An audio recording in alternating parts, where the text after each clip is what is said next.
What's up, team? How y'all doing today?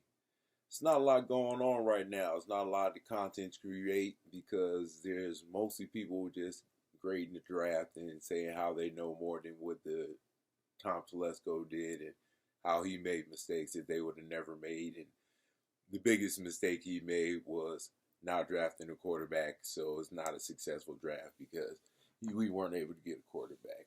And that's what a lot of people in national news are feeling, and that's kind of what a lot of Raider fans are feeling too. But we were never, ever, at all going to get a quarterback in this draft. Never.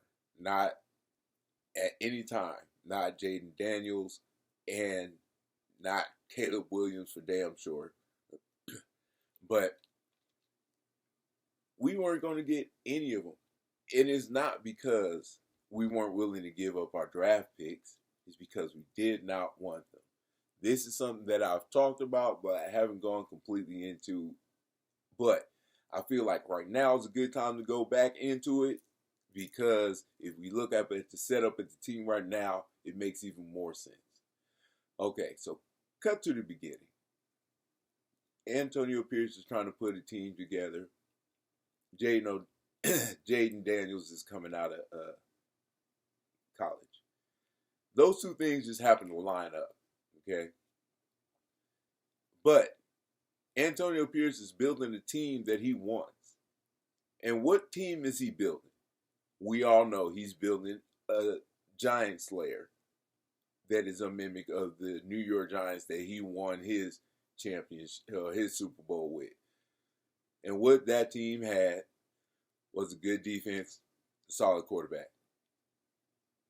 And you disrupt their offense with your good defense, and you have a solid quarterback who can control the game, not make mistakes, let your defense do what it needs to do, and score and make the big play when it needs to be made. And that's how they won their Super Bowl.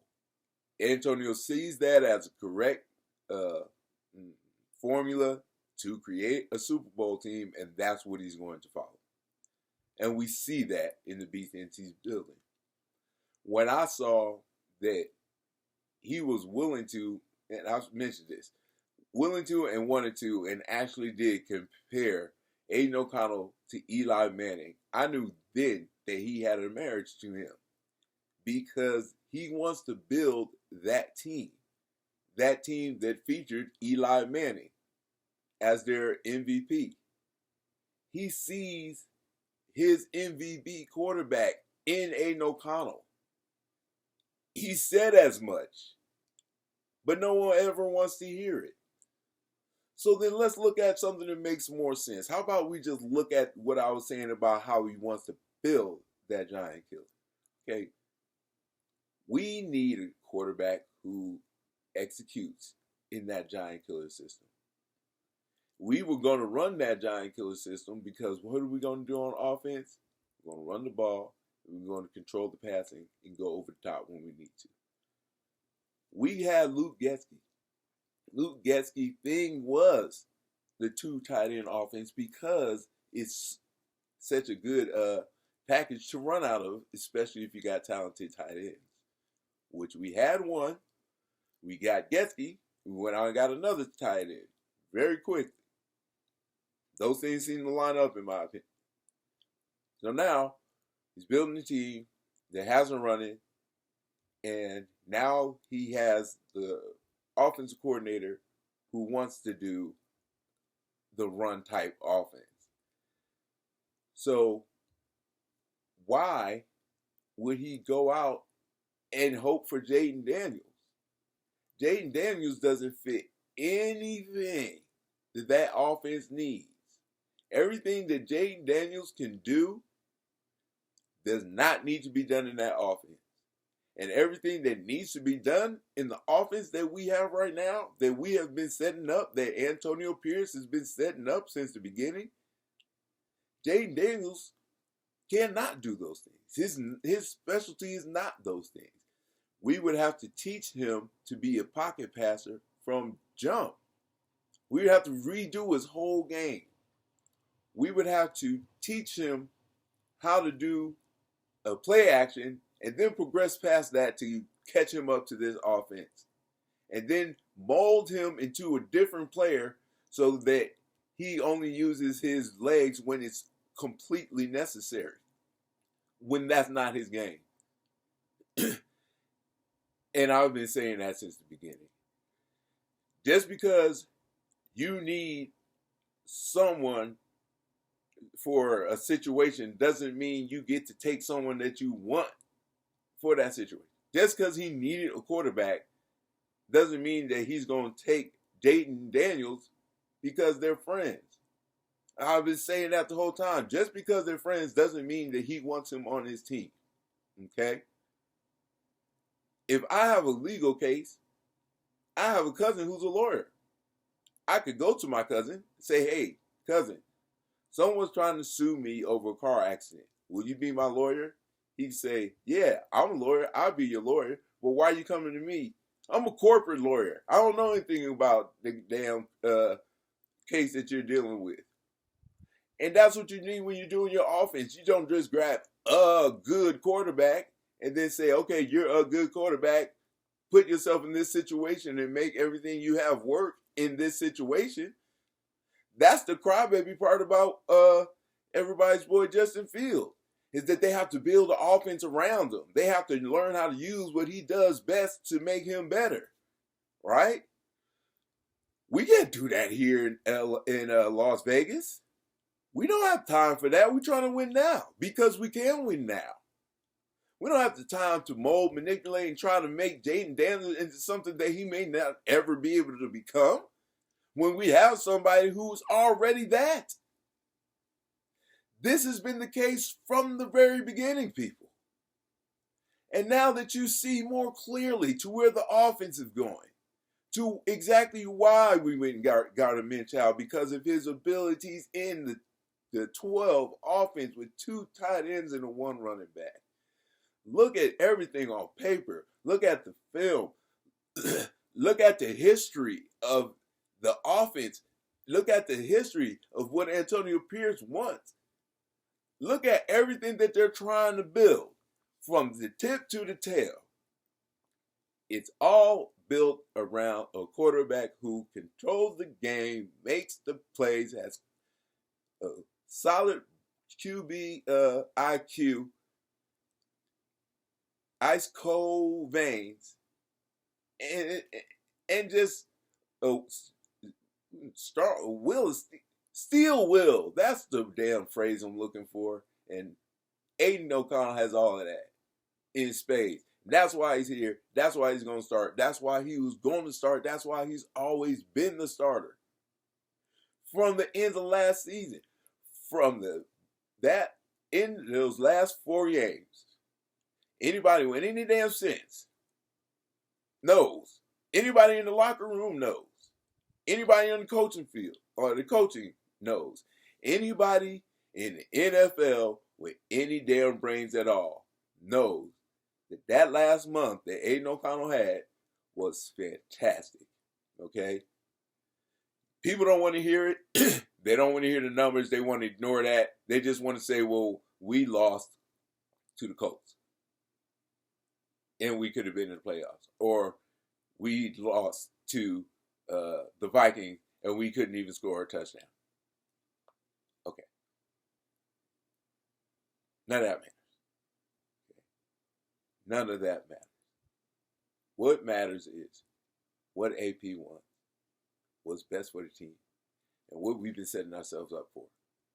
We've never been setting ourselves up for anything but Aiden O'Connell as the starting quarterback. It's going to become more and more prevalent, the preference that Antonio Pierce has for an AOC, and they're only going to show how close they're going to become over the season as time comes. And then once the fan base sees how AP has developed such an endearment to Aiden, that is when the bandwagon will really get heavy. Once Antonio Pierce can finally come out and the season's rolling and he don't have to hide anything anymore, he says, yeah, this is my boy, that's like I told you. Because he had to hide it all this all before the draft, and that's serious. They had to hide how much they like Aiden before the draft because they had to make sure everybody felt like the Raiders were completely uncomfortable with their quarterback situation and was just stumbling around the league begging anyone to give them a quarterback because they had no idea what they were going to do.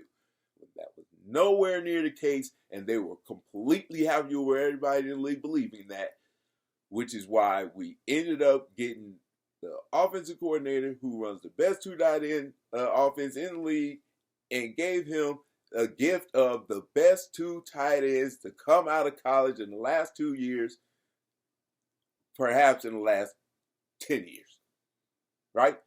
So, two generational talents at tight end because the Raiders stood firm on what they're supposed to do.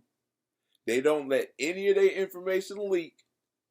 They don't suggest one way or the other. They leave everybody out there in ambiguity. That's not the phrase, but they leave everybody out there unaware of what's going on and forcing themselves to guess. And everybody has been guessing wrong. And they couldn't be happier. A few of us has been getting it right. A lot of us here have been people talking about it and getting it right. And going to be right going forward. Never wanted Jaden Daniels. Never wanted anybody but Aiden O'Connell's. Anybody can look at the whole situation, and anybody who really understands football, who really understands the offense, who really understands that just because someone's good at something doesn't mean that you can take that and plug it in here and make it good here. Okay, just because Jaden Daniels is a good quarterback in the quarterback situation that he was in, doesn't mean we can bring him into this situation and he'll be a good quarterback for this situation. It doesn't work like that for all quarterbacks. Okay? You can't take Aiden O'Connell and put him in other offenses and have him excel the way he's going to excel here. His tools aren't fit for those offenses. Jaden, isn't it McDaniels? I don't care. Jaden Daniels, my bad. I'm thinking, speaking of Jaden and Josh. Who cares? Fuck them both. Because they're not Raiders. And we don't talk about Raiders here. To quote the great AP. Anyway, AP set up Aiden O'Connell and this offense and that offensive coordinator and this defense to be the exact replicate face of what his team was that won the Super Bowl. Replicate face, right? I can make up some great phrases that come out of nowhere for no damn reason and make nearly a bit of sense. So anyway, we remaking the team. It's going to be just like it was when he won his Super Bowl. And it's shaping up so well. And the Raiders doing such a good job leaving the rest of the NFL in limbo on what we're going to do.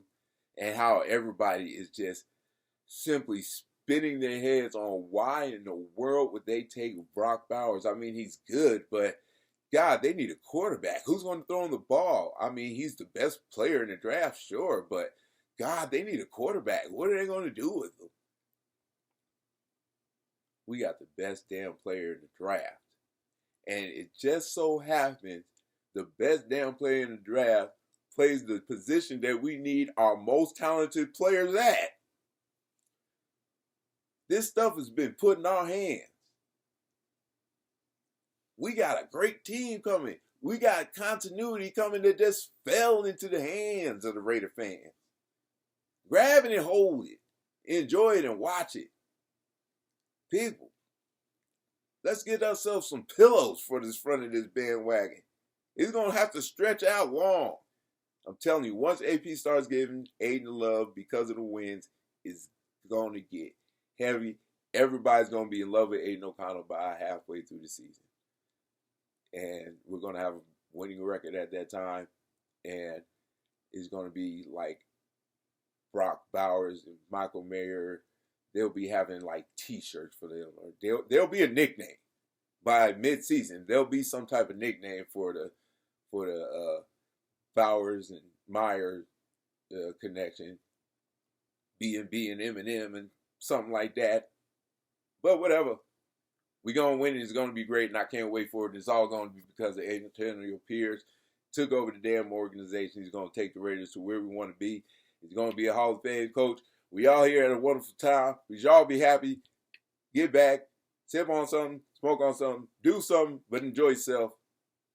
Get ready for this season. All right. I hope you enjoyed this one. If not, I'll do better next time. Guru out.